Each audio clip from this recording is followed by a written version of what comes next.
First one, this is a trapezoid. Trapezoid has two parallel sides, so that means that those two angles are going to add up to 180, and these two angles are going to add up to 180. So to get the left side, 180 minus 107, you have 73 degrees. And on the right side, 180 minus 28, 152 degrees. So if it asks you for Z, you would give me that one. If it asks for X, it would give me the other angle. Second problem, it's not a trapezoid, so that means you can't use the 180 degrees. You have to go with a whole quadrilateral is 360 degrees.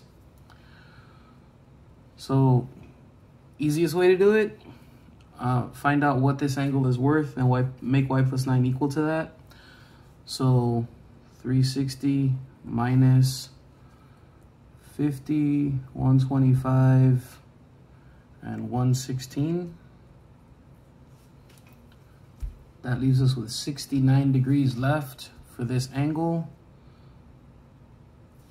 So if that angle equals 69, if you subtract 9 from both sides, you'll find that y is worth 60. Third one, it tells you it's a parallelogram. On the parallelogram, you can kind of do what we do with a trapezoid. You can go 180 minus the 117. You have 63 degrees left for y. And then on the parallelogram, opposite angles are going to be equal to each other. So if I ask you for x that's across from the 117, it's also 117. You guys need to know all the different polygons from triangle all the way to decagon. So if it has 3, triangle, 5, pentagon, 7, heptagon,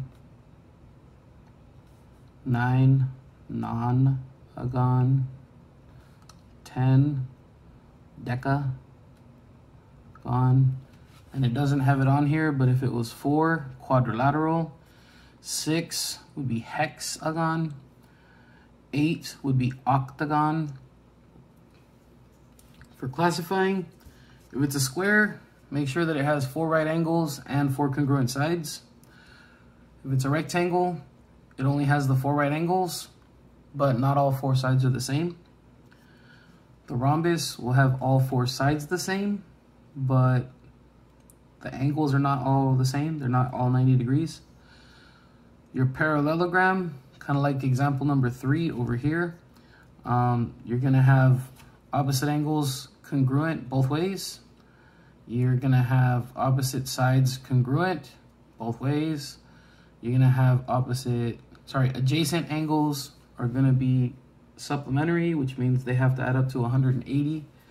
So like that's how we knew that these added up to 180, because it's a parallelogram. And then quadrilateral is if it's nothing special. So like on number 2 over here, these angles didn't have anything special happening. Neither did these, neither did those. The sides were not parallel. They weren't congruent, nothing special. So that would just be a quadrilateral. On number 6, you have a trapezoid like we did on number 1. The arrows look different, but it still has the little arrows telling you that they are parallel, top and bottom, right here, top and bottom. So these two add up to 180 again. 2x plus 58 equals 180. And then you have to solve it. Subtract 58 from both sides. 2x equals 122. Then divide by 2 to get the x by itself. 61. For y, it's going to be the same process. So these two add up to 180. So 5y plus 42 equals 180. You're going to subtract 42 from both sides. 5y equals 138. Divide both sides by 5. 27.6. For number 7, This is a trapezoid. On the trapezoid, if this is a mid segment, says it in the directions, also has the same little marks here on the sides and over here on the sides. If it's a mid segment, that means this is right in the middle between 20 and 8. So you average the numbers by adding them together and then dividing by 2. So 20 and 8 would be 28. 28 divided by 2 would make your answer 14. You need to know the rules for the diagonals of a quadrilateral. So on a rectangle, the diagonals are congruent. They're exactly the same. On the rhombus, they are perpendicular. They meet up and make 90 degrees. For the square, it's both of those at the same time, so it's congruent. That's the symbol for congruent. And perpendicular. Upside down T looking thing is the symbol for perpendicular. And the diagonals of any parallelogram will bisect each other.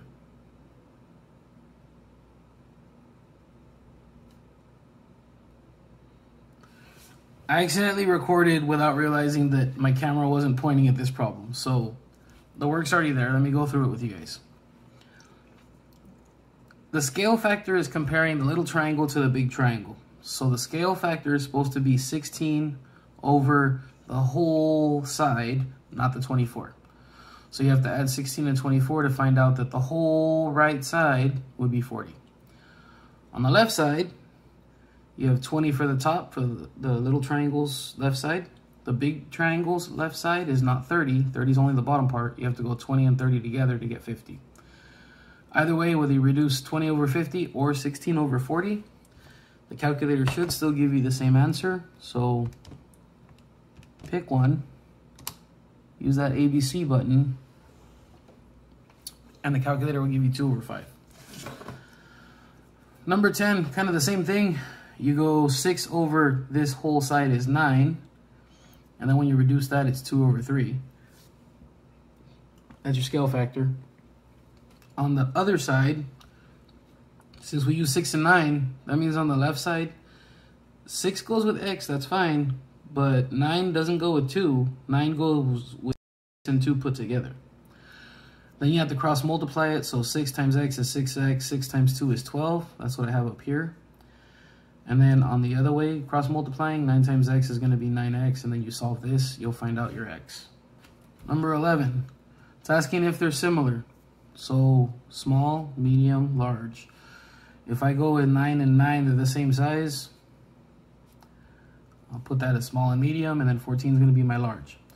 On the other one, I'd put 6 and 6, and then last I'd put 8, because 8's the largest one. After that, make sure you reduce them to make sure they're the same. 9 over 6, if you use a calculator, you're going to have to use that second ABC button, because it's not going to come out nice. So it gives you 1 and 1/2. You have to do second ABC if you want it to give you a fraction. So it's 3 over 2. So the first one gave me 3 over 2. Then I look for the second one and go 14, ABC 8. If it's 3 over 2, then they're similar. If not, it's not. If I go second ABC, makes it easy to compare. 7 over 4 is not the same. So that means this one would be not similar. And that means you don't give me a scale factor because it's not the same. If it's the same, then you would use the fraction that they both turned out to be, and that would be your scale factor. Okay, number 12, cross multiply and solve it. So 4 times x, 4x, 3 times the x and the 6 is going to be 3x plus 18. You have to remember to distribute. After that, subtract 3x from both sides and you find out x is 18. Question asks you to solve the proportion. That means look for the x. You found it, you're done. Okay, for this problem, you are comparing the little triangle compared to the big triangle again. So you're still going to set up a couple of fractions to make a proportion. The little triangle, we have x and we have 3. If you decide to put it this way, x is going to match with the big triangle's 12. So put that on the bottom. And then the 3 matches with a big triangle's entire left side, which would be 3 and 6 together. So it'd be 9. And then you cross multiply and solve it. So 9 times x is 9x. 3 times 12 is 36. Divide both sides by 9. You find x. Number 14, you're still comparing the little triangle to the big triangle if you want to go that way. Or if you see that this right side has x, which matches with a 10, and 24 would be the bottom part, you can find out this bottom piece by going 25 minus 10 makes this 15. And if you see that, you don't have to distribute, and you can go 10 and x both came off of the little triangle. 10 matched up with the bottom part, 15, and x matched up with the bottom part, 24. And that's okay, you'll still get an answer. You go 15 times x, 15x. 10 times 24, 240. Divide both sides by 15.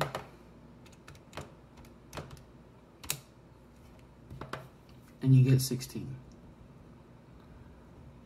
Number 15, this is a mid segment, because if you look real carefully, there's 2 marks here and 2 marks here, which means that's right in the middle. There's 1 mark there, there's 1 mark there, which means this is right in the middle.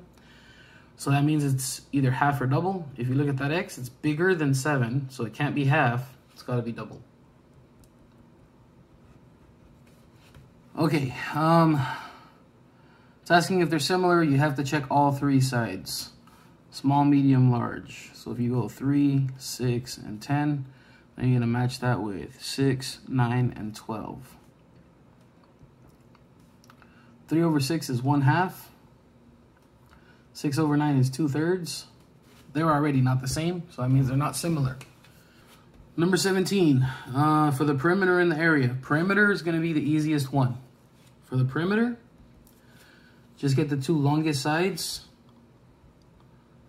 and whatever that gives you, double it. So your perimeter would be 20 times 2. It's going to be 40. For the area, you're going to have to find out how far is it across this way. So if the top part up here is 6, you're going to take that away from the 11, because from here to the left is 6. So this side's only 5.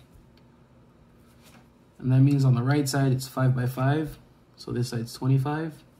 On the left side, 6 times 9. So this side's 54.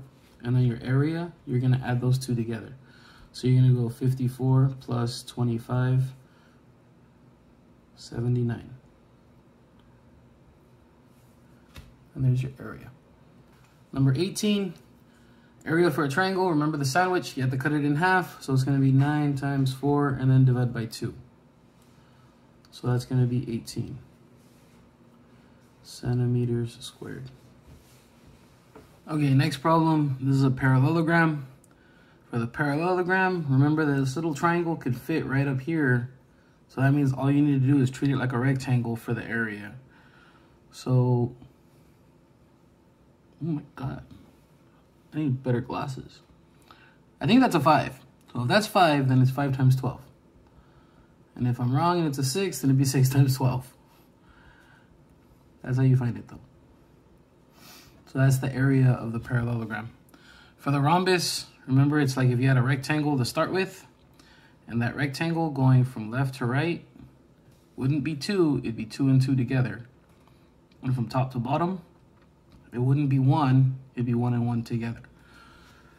But all the corners are missing, so get the area and cut it in half. So you're gonna go 4 times 2, and then you're gonna divide by 2. That'd be 8 divided by 2, that means it's 4. So on the back side, the area of the trapezoids, because it tells you it's a trapezoid, that's where you add the 2 bases and divide by 2, and then multiply by the height. So the top one's 4, the bottom one's 8. Add them up, divide by 2, and then whatever that gives you, multiply it by the height.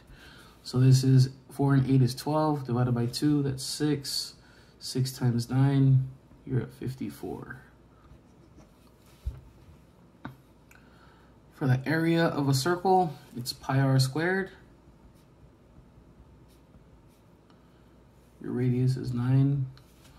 So in the calculator, 3.14 times 9 squared. That's right next to the 7 button. And you get 254.34.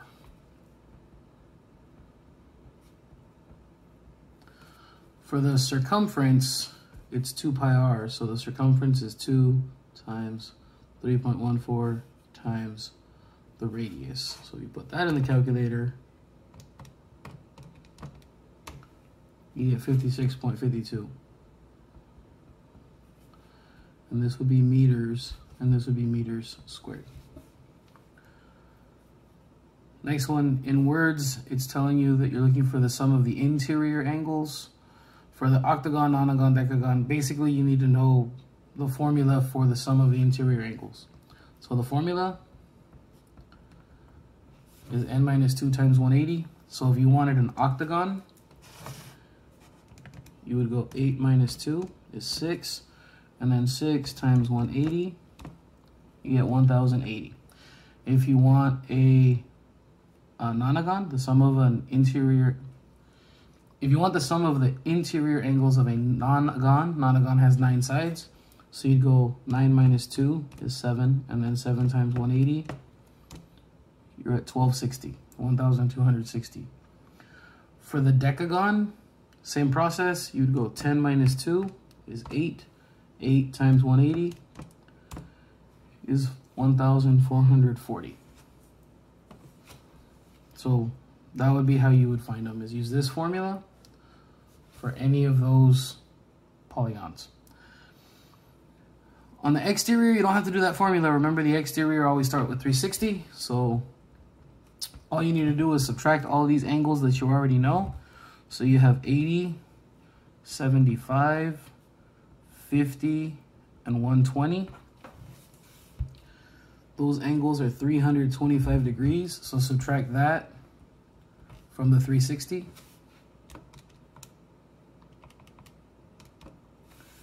And you come out with 35 degrees left over for that last angle. So that would be angle 1. Number 25. Polygons have to be straight edges, no curves. That heart has curves, so that would be the one that is not a polygon. If he asks you which one is a polygon, that's a polygon. It's all straight sides. Polygon, polygon. This one's concave. These are convex, but they're all polygons. Okay, number 26. Given that the quadrilateral is a parallelogram and that BD is 90, find the value of BF. So BF is half of that diagonal. So if the whole thing is 90, you get 90, cut it in half, you get 45. That's not one of the options, so you would put none of the above. Number 27, this is a rhombus. On a rhombus, the beauty of a rhombus is the diagonals are always perpendicular, so whatever this is, make that equal to 90 and then solve it. If you divide both sides by 5, you find out you get 18. So for number 28, to name a polygon, you just have to find out how many sides it has. We have 1, 2, 3, 4, 5, 6 sides. 6 sides is going to be a hexagon. If it was an octagon, it would have been 8. Heptagon would have been 7. Pentagon would have been 5. But since that drawing has 6 sides, it's a hexagon. 29, if you're trying to figure out which of these quadrilaterals are parallelograms, this has these 2 angles being the same, but we don't know about the other 2 angles, so that would not be a parallelogram. On this one, you have 12 and 12, which is good, but then 9 and 10, that's not good, not a parallelogram. And it's because of these 2 sides not being the same. Over here, we have 123 degrees and 124 degrees. Those are not the same. That's what messes this one up. It's not a parallelogram. This one has the diagonals bisecting each other, and that's what a parallelogram has. So this one is the only good answer out of those 4. Number 30, they tell you it's a rectangle. Because it's a rectangle, you know the diagonals bisect each other. And the diagonals are also congruent to each other. So if it says NL is 22, that's this diagonal going this way. And it asks you for KM, the diagonal going the other way. Those diagonals should be exactly the same, so it would be just 22. Okay, Home stretch, last 3 problems. They tell you here that you have a square, and since it's a square, we know that all 4 of these are 90-degree angles, and we know that all 4 sides are exactly the same. So if it says that side's 3, every single side is going to be 3. It says QP is 90. QP is a side, not an angle. Not that one. It says QP is 3. So far, that's looking better. 3, just like that side. Angle R is 90. It's talking about an angle. That's also good. I'm going to go through the other ones, even though we know that's not the answer. So the next one, QP is 90. Again, that's a side, not an angle. That shouldn't be 90. The angle should be 90. Over here, QP is 3. Well, that's good. At least talking about the sides again. But angle R being 360, there's no way. That's supposed to be 90 degrees, not 360 degrees. Number 32. They tell you it's an isosceles trapezoid. It has a little arrows telling you the top and the bottom are parallel. And it has little marks on the left and the right side saying they're congruent to each other. So if this is 55, the other angle that's on the same base should also be 55. The angle that's not on the same base is still going to be supplementary because of being a trapezoid. So you can go 180 minus 55 and find out the angle F is 125, which means angle E would also be 125 also. It's asking you about angle F. It says the value of angle F. So angle F would be the 125. If it was asking you for angle D, then it would have been 55. These other 2 answers, that's not even close. Last problem. This has 1, 2, 3, 4 sides that are exactly the same. We don't know if those are right angles or not, so you cannot assume that they're 90. So that means we can't assume that it's a square. We don't know about the angles. Cannot be a rectangle. There is enough information, though, to say you have a rhombus, because the definition of a rhombus is 4 sides being congruent. That's it.